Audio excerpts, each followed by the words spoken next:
Bueno, la plática la distribuí de esta manera. Vamos a ver un poco de historia, antecedentes, después la definición, la epidemiología del trastorno, el diagnóstico y todo lo que tiene que ver con el diagnóstico, el tratamiento, el pronóstico y al final pues las conclusiones. Ok. Bueno, yo esperaría que al final de la ponencia pudiéramos resolver, o ustedes pudieran resolver estas preguntas. ¿Qué cosa es el autismo? ¿Hay más de un tipo de autismo? ¿Qué es lo que causa el trastorno de espectro autista? ¿Cuáles son las características principales que definen esta entidad patológica? ¿Qué aproximaciones de tratamiento efectivas existen? Y si el problema es curable. Bueno, vamos a comenzar con un poco de historia.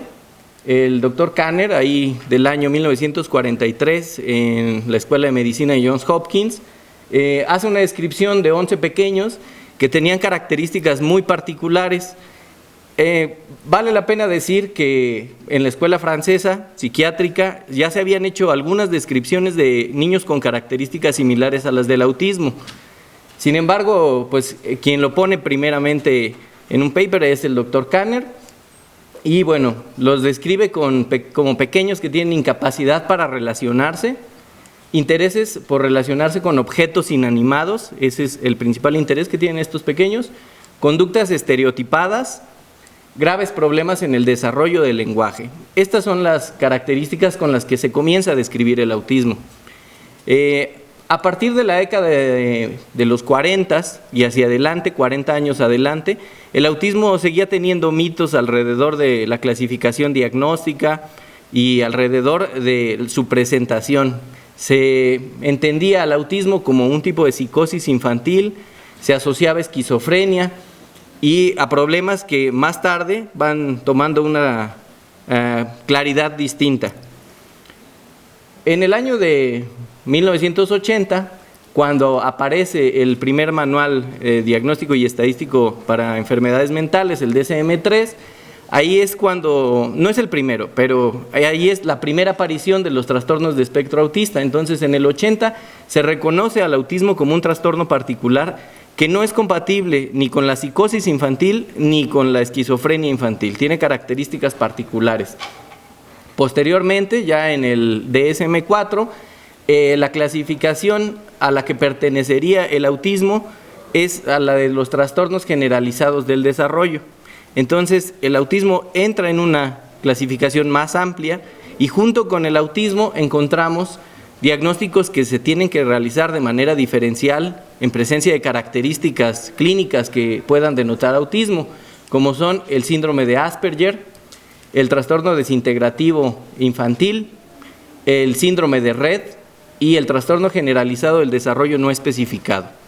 Entonces, estos 5 trastornos psicopatológicos forman a los trastornos generalizados del desarrollo y entonces es con ellos con quienes debemos hacer principalmente los diagnósticos diferenciales. Bueno, ¿por qué es importante a estas alturas tener una definición más o menos clara? Y digo más o menos clara porque si nos ponemos a revisar cuántas descripciones hay sobre el autismo, ustedes se pueden dar cuenta que aún en la psicopatología muy ortodoxa se sigue caracterizando al autismo como alteraciones con el yo, alteraciones de relación de apego con la madre, alteraciones psíquicas que no tienen nada que ver con un enfoque neurobiológico. Entonces, bueno, pues yo me permití, después de hacer una revisión de varias definiciones, construir una que fuera un poco más clara. Yo soy un psicólogo de formación cognitivo-conductual, entonces mi perspectiva para analizar los problemas psicológicos pues va en esta vertiente. Entonces yo defino, a partir de lo que les comento que leí, los trastornos del espectro autista se pueden definir como un conjunto de alteraciones cognitivas y conductuales ocasionadas por una disfunción neurológica crónica, de gravedad variable, con aparición en los primeros 3 años de la vida. Entonces, espero que con esto les quede un poco más claro, ¿no? ¿Qué alteraciones vamos a encontrar, tanto cognitivas como conductuales, Déficits en la interacción social. Son pequeños que en los primeros años de vida tienden al aislamiento y normalmente aparecen en la consulta pediátrica o en la consulta del médico de primer contacto por problemas referidos como hipoacusia, como un déficit de atención, si es que los papás ponen atención en esto, vale aclarar esto. Los maestros son los últimos casi en enterarse, a pesar de que tengan un contacto día a día, pero las estadísticas es lo que marcan. Entonces, el déficit en la interacción social es la característica fundamental de este trastorno. Si ustedes ven a un niño que tiene problemas para relacionarse, problemas graves, esto no implica timidez, esto no implica que al niño lo quieran pasar a bailar en la reunión familiar y el niño se apene y no quiera, no tiene que ver con eso. Tiene que ver que con sus pares él no puede interactuar, no puede seguir un juego, no puede seguir una dinámica de trabajo en grupo, cantar, etcétera. Entonces, esta es una de las características vitales. Otra son los déficits en el lenguaje y la comunicación. Aquí entendemos como comunicación un déficit que tiene que ver también con alteraciones de comunicación no verbal, ¿sí? No solo que el niño no puede hablar, ¿no?, sino que puede presentar una dislalia y aunado a la dislalia el niño no reconoce un lenguaje físico que le denote enojo, que le denote características emocionales de la otra persona. Entonces, esto es algo también vital. Y lo último es la presencia de conductas repetitivas e intereses restringidos. Hay niños que son muy inteligentes, con CI alto, que tienen conductas que se repiten una y otra vez, se saben todos los dinosaurios, se saben todos los personajes de televisión, se saben todos los jugadores de su equipo favorito, pero esto no es autismo. ¿Qué cosa podría llamarnos la atención como un autismo en los primeros 2 años de la vida? Que el niño juegue siempre con las mismas cosas y a los mismos juegos, ¿no? Que uno le invite, le tenga 2 o 3 juguetes que le permitan interactuar y el niño siempre busca los mismos o utiliza estos nuevos juguetes para ordenarlos de una manera particular. Los puede clasificar por color, los puede alinear, etcétera, ¿no? Entonces, estas 3 características es lo que a ustedes los debe hacer pensar cuando alguien llegue a su consulta, un vecino o quien sea, quien tengan cerca, que estas 3 características nos pueden estar hablando de un problema de neurodesarrollo muy grave. Bueno, hablando de datos epidemiológicos, y por esto tiene relevancia hablar de autismo, es porque en los años 70, más o menos, teníamos una prevalencia de estos problemas asociada a 4 casos en 10,000, era muy baja la prevalencia. Entonces casi pasaban inadvertidos. Eran pequeñitos que, si bien además pensamos en los años 70, la escolarización que se lograba pues no era la que ahora tenemos, ¿no?, 40 años después. Entonces ahora queremos que todos los niños lleguen a la universidad y, si es posible, hagan un doctorado. Entonces en los años 70 esto no era lo común, ¿no? Y pues muchos de estos pequeños pasaban desapercibidos, además de carecer de criterios diagnósticos que nos hablaran de una clasificación adecuada. Actualmente parece que las cifras han cambiado de manera grave, ¿no? Tenemos en los últimos reportes del DSM-5, que es una edición del 2011 que recaba datos epidemiológicos, tenemos entre 1 a 150 casos, de 1 o a 200 casos. Entonces, imagínense cuánto se ha multiplicado esta entidad patológica. Y no tiene que ver con que ahora pongamos atención al autismo, tiene que ver también con las características etiopatogénicas que tiene el mismo problema. Esta gráfica que les presento aquí es extraída de un paper español, que es una guía clínica en la que ellos hacen una revisión de cuál es la prevalencia en España de estos problemas. El más alto son los trastornos generalizados del desarrollo en general. Dentro de estos, el no especificado tiene un 26%, el desintegrativo un 6.2%, el Asperger 2.6% y el trastorno de espectro autista tiene un 13%. Entonces, esta clasificación vale la pena que les diga que es muy móvil porque depende de la experiencia que tenga quien vaya a diagnosticar al niño. Muchas veces encajamos a los pequeños en esta clasificación de un trastorno generalizado no especificado por temor a hacer una etiqueta o a poner una clasificación diagnóstica que implique la vida de este pequeño, ¿no? Les voy a comentar algunos casos al final, si es que me da tiempo, asociados a esto. Precisamente una relación importante en los datos epidemiológicos es que el autismo, solamente el autismo, se presenta 4 veces más en hombres que en mujeres. y esto tiene que ver con su origen etiopatológico también. Bueno, vamos a entrar a la parte importantísima, que es el diagnóstico, ¿no? ¿Qué hacemos cuando alguien sospecha, un niño nos llega con un problema que, ya les dije, cumple estas 3 esferas? Para mí siempre es importante aclarar quién debe diagnosticar este problema, ¿no? No es recomendable que alguien sin experiencia y sin contacto con pequeños que pueden tener algún tipo de psicopatología sea quien diagnostique, porque el autismo puede dar manifestaciones a temprana edad, pero también las puede dar después de los 3 años, a los 5, a los 7, ¿no? Incluso en mi experiencia me ha tocado pacientes que he diagnosticado a sus 16 años, no con un autismo, pero sí con un síndrome de Asperger. Entonces, imagínense cuánto tiempo pasó hasta llegar el diagnóstico, ¿no? Y esto tiene que ver con el contacto que tenemos con esta patología. Todo lo que sea un silencio después del año de edad, ¿no? Que el niño no diga ni 2 ni 3 palabras, entonces eso ya nos debe llamar la atención. La relación social con sus compañeros, con sus padres, con sus hermanos es vital, ¿no? La parte comunicativa, como les explicaba, los periodos críticos. ¿Cuántas palabras debe tener un niño aproximadamente a los 2 años de edad? ¿Cuántas frases? Si es que ya debe formar frases completas, que a los 2 años de edad debe formar frases de 3 elementos, ¿no? Entonces, imagínense, si no lo detectamos, pues ya tenemos un retraso, cuando menos en el lenguaje. No sé si sea autismo, pero sí un retraso del lenguaje.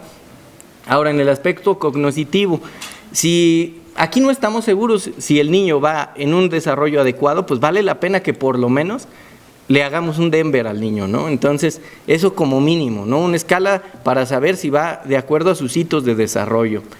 Después, ¿qué cosas ha alcanzado de manera motriz? Es característico en algunos casos de autismo que cursen con flacidez, no con espasticidad. La característica más común es la flacidez, ¿no? Y que, bueno, tarden en todos sus periodos de desarrollo, la sedestación, que tarden en la bipedestación, que el sostén cefálico lo logren por ahí de los 8 meses. Entonces, todo esto ya nos habla de un retraso que se debe atender de manera temprana, pero si no lo atendimos, pues bueno, por lo menos referirlo. Entonces, aquí lo que es más importante es que el especialista debe diferenciar lo típico de lo atípico, ¿no? Y para eso tenemos ya tablas muy específicas. Ahora, ¿cuál es la evaluación correcta para un diagnóstico acertado?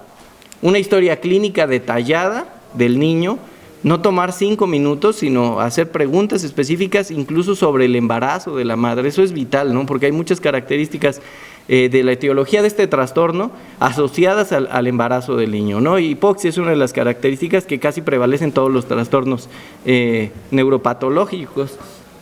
Bueno, además de la historia clínica detallada del niño y de la familia, hay que observar al paciente, como les decía, en los distintos contextos. No vale que nos haga el reporte la mamá, porque aquí sí les puedo decir, los papás, con tal de ir disminuyendo la carga afectiva que tiene la gravedad de este trastorno, disminuyen aquellas cosas que el niño hace, ¿no? O que el niño no hace.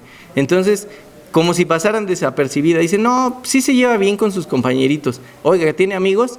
Sí, algunos. Y cuando va a fiestas juega con ellos, pues no, él es muy quietecito, yo le llevo sus coches y está al lado de mí. Entonces, bueno, hay que ver qué cosa es normal, ¿no? Y quién nos está dando esta referencia. Por eso es importantísimo que alguien vaya a ver a este pequeño, ¿no? No solo contar con el reporte del padre, es bueno de primer contacto, ¿no? Si no tenemos mucho tiempo, pues es esencial, pero si no, lo ideal es verlo.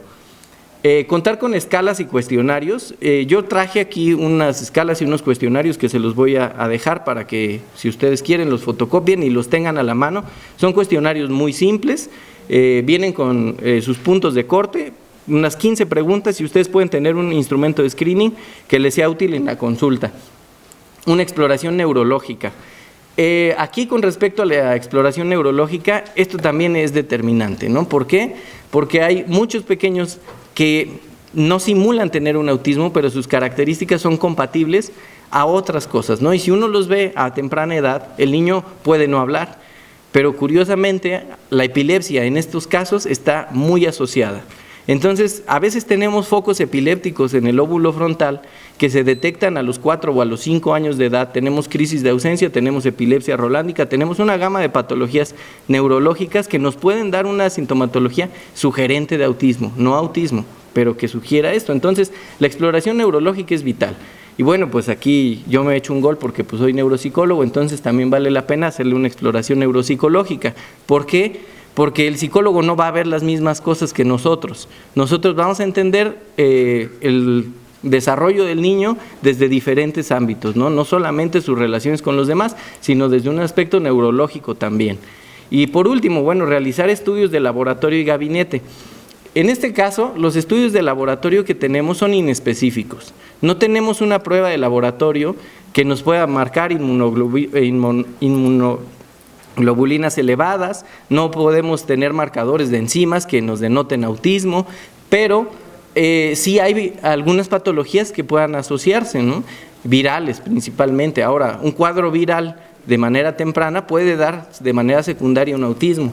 Y bueno, estudios de gabinete, electroencefalograma. Yo no diría para todos, por eso es importantísima la evaluación neurológica y la neuropsicológica para determinar si el niño puede tener un foco ahí epiléptico, ¿no? Aquí están muy asociados también los trastornos de sueño en estas patologías, entonces es muy caro el estudio, pero se puede hacer una polisomnografía también cuando el niño ya tenga muchas complicaciones de sueño.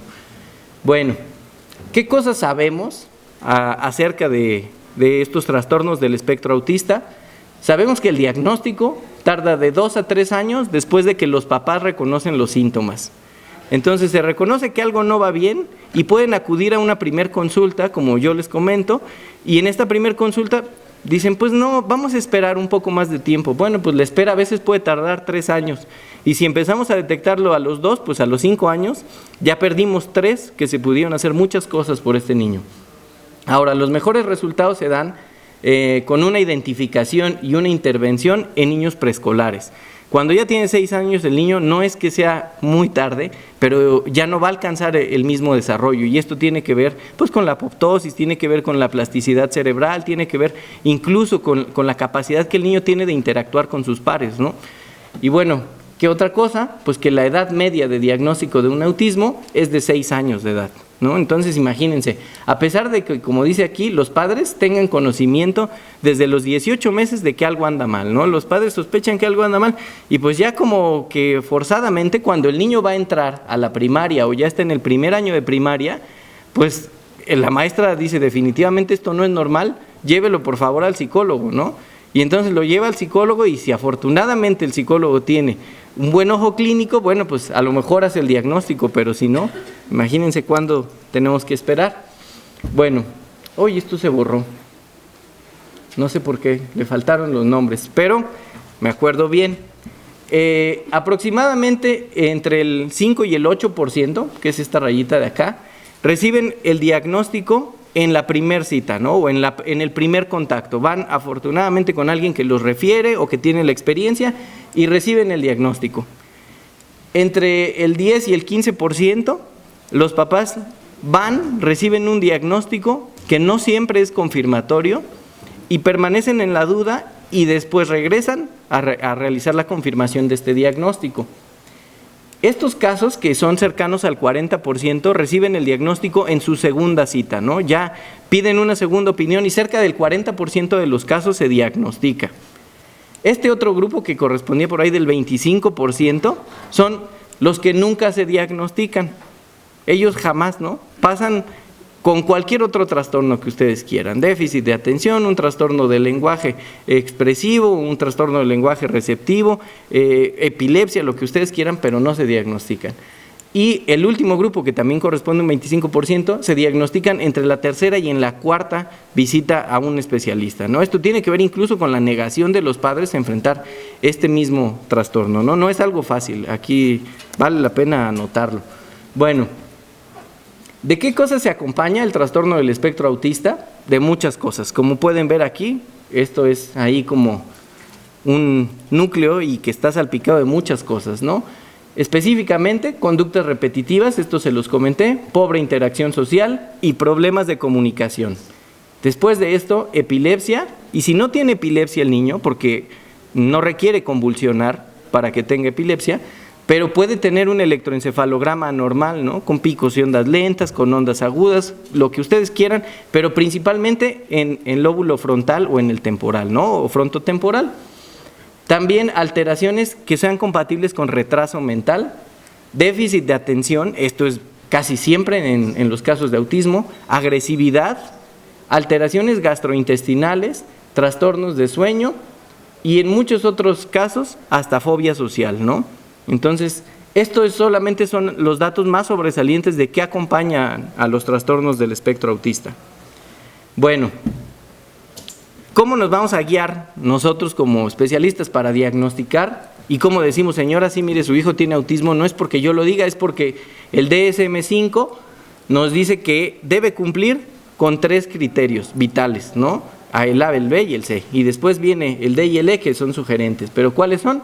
Déficit persistente en la comunicación y en la interacción social en múltiples contextos, manifestado por alguno de los siguientes criterios: alteraciones en la empatía, en la reciprocidad emocional, alteraciones sociales anormales, fallas en el inicio y en el seguimiento de la conversación. Normalmente, dice, ¿el niño habla con usted? Sí, y él inicia, él le muestra sus intereses, le lleva los juguetes, le pide que ponga una película. Pues a veces sí, pero casi yo soy siempre la que le sugiero, la mamá da estas referencias, ¿no? Y bueno, con un niño de su edad no juegan, el niño está por allá con sus juguetes y el otro por el otro lado, entonces hay una alteración en el seguimiento de la conversación, intereses reducidos, fallas para iniciar o responder las interacciones sociales, déficits en la comunicación no verbal. Esto es una característica que no siempre se cumple. Tenemos este cliché, ¿no?, de pensar que el autista es aquel que no ve a los ojos. Hay muchos que van por la calle ustedes, profesores incluso, que dan su clase y jamás los ven a los ojos, compañeros de trabajo, y dicen, este ha de ser autista. Pues a lo mejor tiene algunos rasgos, ¿no? Pero el contacto visual también es una característica que puede asociarse a alteraciones de autismo. Ahora, alteración en la comprensión y uso de gestos, y tienen una característica que nosotros llamamos alexitimia, que es casi una facies aplanada, ¿no? No denotan muchas emociones. Esto es en los casos de autismo más profundo, ¿sí?, del caso más grave, pero hay muchos casos que los niños se ríen, tienen un contacto social, muestran emociones de enojo, pero son disminuidas con respecto incluso a sus hermanos. Bueno, déficit en el desarrollo, alteraciones en el mantenimiento y comprensión de las relaciones, van desde dificultad para ajustar su conducta en varios contextos, ¿no? O sea, uno los lleva a una iglesia, los lleva a una fiesta y ellos nada más no se ajustan. Y bueno, alteración en los intereses con los pares que tiene.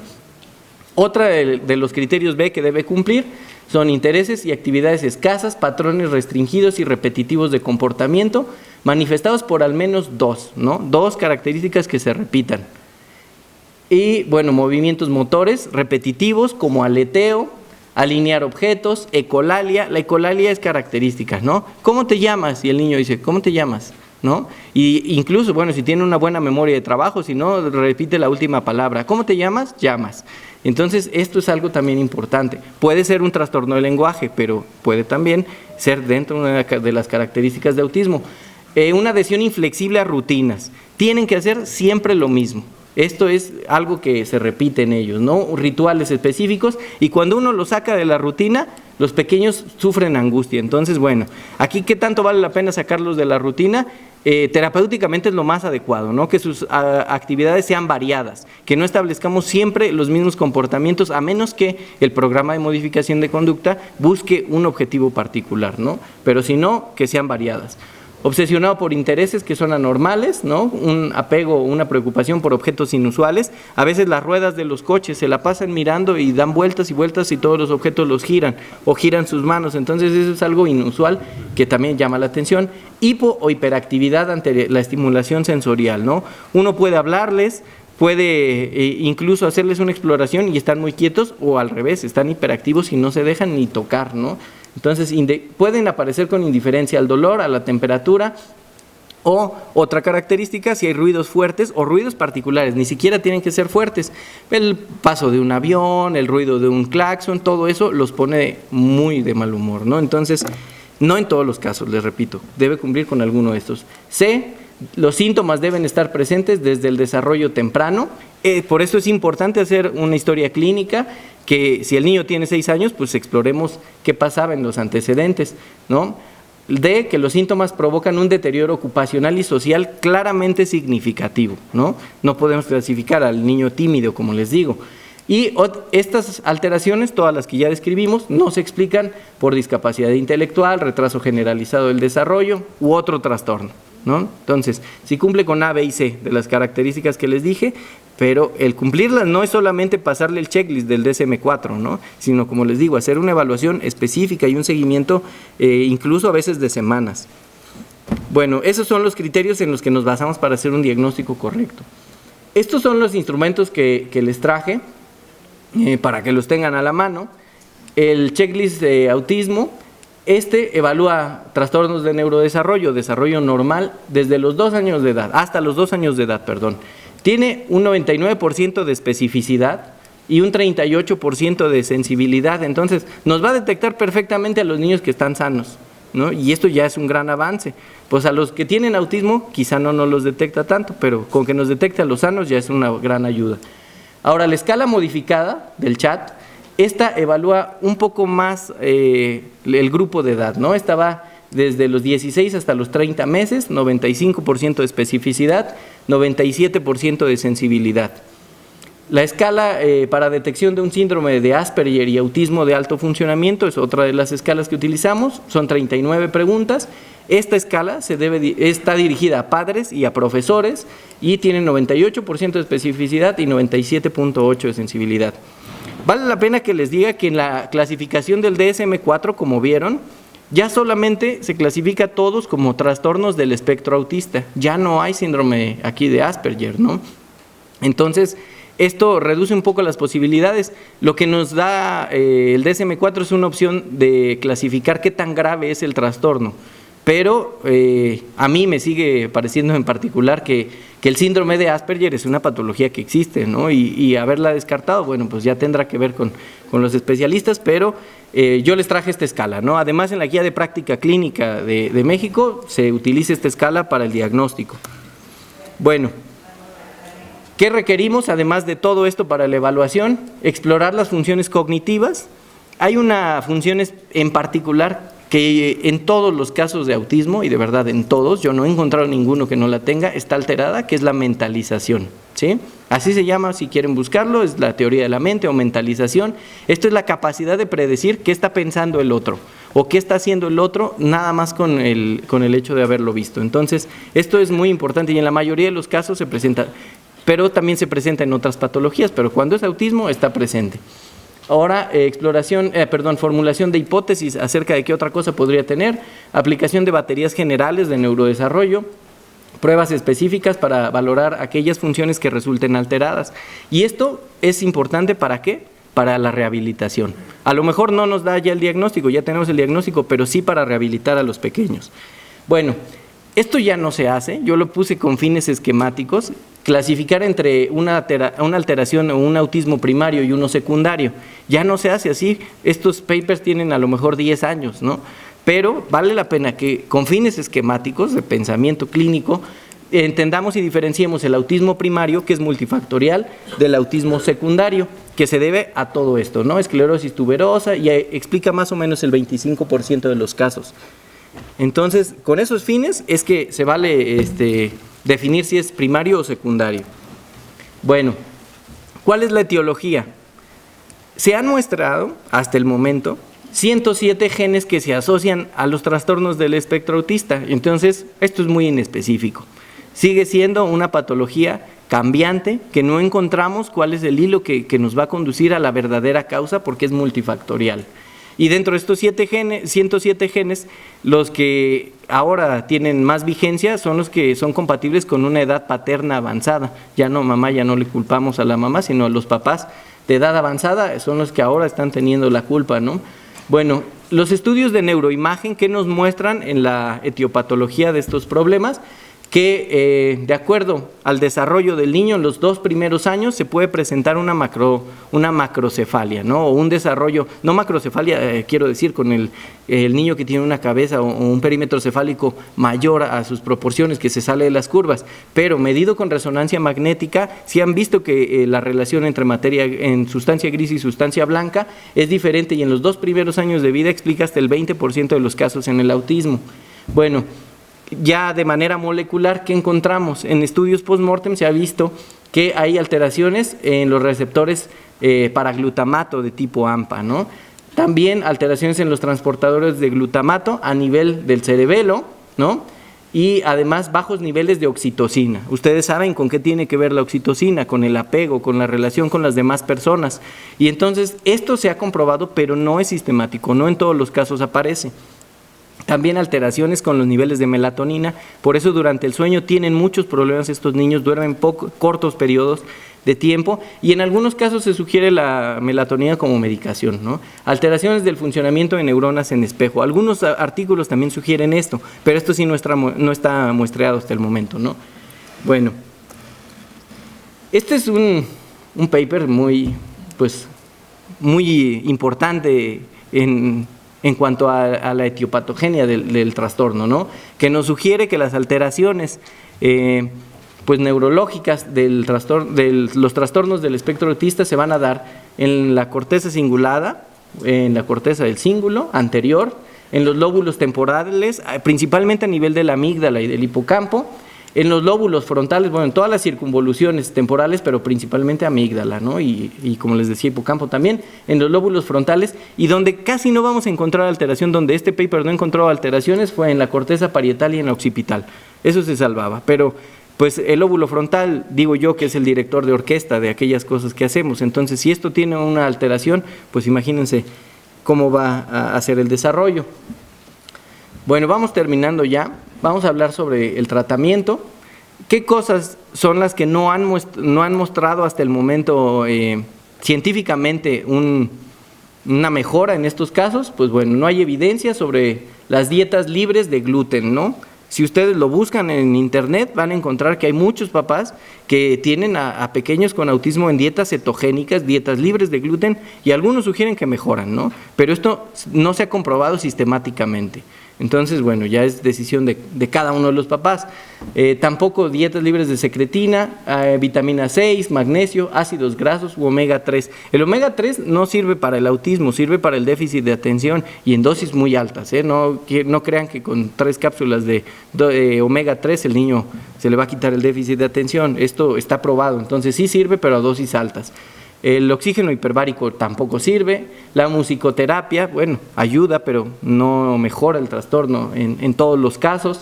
También para el tratamiento específico de los trastornos, nada de esto, como les digo, ha mostrado significancia estadística. No existe evidencia sobre terapias de antimicóticos, quelantes o inmunoterapia, ¿no? Hay sugerencia incluso de algunos neuropediatras, créanme, de dar inmunoglobulina, ¿no? Su terapia con inmunoglobulina, que además cuesta una fortuna, pues hasta el momento no se ha comprobado que esto tenga beneficios, pero pues quien tenga dinero y quiera explorar la opción, pues adelante. No hay evidencia tampoco sobre delfinoterapia, equinoterapia, musicoterapia o flores de Bach. Entonces, sobre esto no les podría yo decir que tenemos una opción. ¿Sobre qué sí? Sobre una intervención psicopedagógica. Esto es vital en todos los casos, ¿no? Todo trastorno diagnosticado debe tener esta intervención. Intervención mediadas por los padres. Se tiene que trabajar de lleno desde el primer momento con los padres, principalmente por el duelo, ¿no? Por la aceptación que tienen de este pequeño con un trastorno y que además va a cursar con este trastorno y va a depender del papá o de algún cuidador toda su vida. En los autismos de alto funcionamiento le podemos dar bastantes estrategias, incluso podemos desarrollar en él habilidades para que trabaje en su vida adulta, pero no en todos los casos, ¿no? Les repito, solo en los de alto funcionamiento. Se apoyaban con la construcción de tableros como este, ¿no? Asociaban el comportamiento del niño y eso iba siendo así, un entrenamiento en asociación con una imagen, enojado, contento, ahora pasamos a leer, ahora vamos al tiempo de música, quieres ir al baño. Antes usábamos esto, ahora ya no, ahora los niños tienen tablets y tienen iPads y hay muchísimas aplicaciones que han beneficiado a los pequeños con autismo, ¿no? En este caso está completamente utilizada. Incluso el Kinect, el juego de Xbox, hay programas específicos para que el niño reconozca los segmentos corporales en la pantalla. Hay muchas ventajas tecnológicas que le pueden ayudar a estos pequeños. Y bueno, intervención en los contextos de desarrollo del niño, en todos, ¿no? Escuela, casa, compañía, compañeros, etcétera. Bueno, con respecto a la intervención farmacológica, Yo les resumí, en estos fármacos son los más utilizados, ¿no? La risperidona es el medicamento de primera elección para controlar las rabietas, para controlar las crisis de enojo, las crisis de angustia, los problemas de conducta en los niños con autismo. Las dosis, si el niño pesa más de 50 kilos, pues va de 0.5 a 1 miligramo al día, ¿no? El metilfenidato, siempre que curse con un trastorno de atención o también sirve para un trastorno de conducta, se utiliza para ello, pero a dosis muy bajas, de 0.15, 0.25 y 0.5 miligramos por kilo. La atomoxetina, que pues actúa principalmente sobre noradrenalina, también ha beneficiado a estos niños, no a todos, y sí tiene que ser a dosis más altas, de 1.2 y 1.4 miligramos por kilo por día. Melatonina, como les digo, en algunos casos, cuando presentan trastornos de sueño, se puede dar también a los pequeños. Y bueno, los inhibidores de la recaptura de serotonina, como la fluoxetina, estos no han presentado efectos sistemáticos, ¿no? Entonces, hay a pequeños que los benefician, no a todos. Entonces, bueno, pues podemos arriesgarlo, ¿no? Si ya probamos algunas de las opciones y no llegamos a un beneficio del niño, pues le damos inhibidores de la recaptura de serotonina. Bien, ¿cuál es el pronóstico de estos pacientes? No todos van a ser como Forrest Gump, ¿no? Si ustedes vieron la película de Forrest Gump, él clasifica, pero a saco, ¿no? Con un síndrome de Asperger. Es un niño que, bueno, desde que era niño, cumplía las instrucciones a pie de la letra. Entonces, no todos van a llegar a tener una compañía tan exitosa como él en la película. Tampoco van a ser como este otro señor ya, que a lo mejor algunos de ustedes lo conocerán. No recuerdo ahora su nombre, él es inglés. Y él tiene Asperger también, entonces a él, esto que está haciendo aquí es un dibujo de Londres, si ustedes lo quieren buscar en internet, así como joven autista que dibuja Londres, lo pueden encontrar. Y él tiene esta capacidad, lo pasaron por un helicóptero en Londres, lo bajaron y nada más y nada menos que hizo este dibujo, ¿no? No todos los niños con autismo tienen características que sobresalgan de la media, ¿no? Que los vayan a ser unos artistas, que los vayan, o que vayan a tener tanta suerte, ¿no? Que los vayan a ser virtuosos, no es así. En algunos casos, como se pueden enfocar a una sola cosa, bueno, logran habilidades y destrezas tan impresionantes como esta, pero no es en todos los casos, ¿eh? Este es un dibujo de él. Entonces, el pronóstico para la mayoría de los pequeños con trastornos del espectro autista, pues es muy reservado y como les digo, depende de cuál sea la gravedad del trastorno. La mayoría de ellos, lo que va a ocurrir es que van a requerir un apoyo de por vida. Esto es algo que hasta el momento no se cura. Hay una opción en el Reino Unido que se llama Proyecto Sunrise, en el que algunos chicos, ellos reportan que se han curado. Yo no se los pongo aquí, se los comento por si desean buscarlo, pero no se los pongo porque no hay nada que avale a este programa, ¿no? Pero el joven que dirige la organización se supone que un autista, un chico autista que se ha podido curar. Bueno, como conclusiones, es vital una detección oportuna, manejo multidisciplinario, intervención con los padres en todo momento, integración social y académica y un seguimiento estrecho durante toda su vida. Bueno, pues muchas gracias. Ese es mi correo por si tienen alguna duda o algo que quieran comentar después de la plática. Ese es mi correo. Gracias.